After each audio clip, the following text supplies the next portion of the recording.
ખબર છે ગુજરાતમાં એક એવો બંગલો છે જ્યાં દિવસના તો શું રાતના પણ જાતા લોકો ડરે છે. તો હા, હું વાત કરું છું રાજકોટના અવધ બંગલાની. એ બંગલાની સ્ટોરી હું તમને આજ જણાવીશ. તે બંગલામાં એક છોકરી રહેતી હતી અને તે છોકરીની ફેમિલી વિદેશમાં રહેતી હતી. તે છોકરી ત્યાં એકલી જ રહેતી હતી સાવ. અને એક દિવસ એવું થયું કે ચાર પાંચ લોકોએ એની સાથે દુષ્કર્મ કર્યો અને દુષ્કર્મ કરીને તેને બાથરૂમમાં સળગાવી દેવામાં આવી.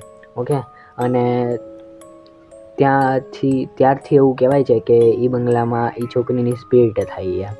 અને આસપાસના લોકોનું પણ કહેવાનું એ જ છે કે રાતના ઝાંઝરીનો અવાજ કે ચિલ્લાવાનો અવાજ કે બચાવોનો અવાજ કે હેલ્પ માંગવાનો ગમે એ અવાજ ત્યાં બંગલામાંથી આવતા હોય છે. અને આ જ છે story.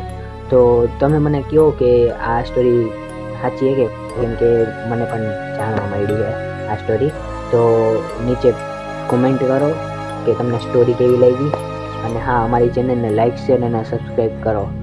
Bye bye. Thank you for watching. Please like, share, comment and subscribe.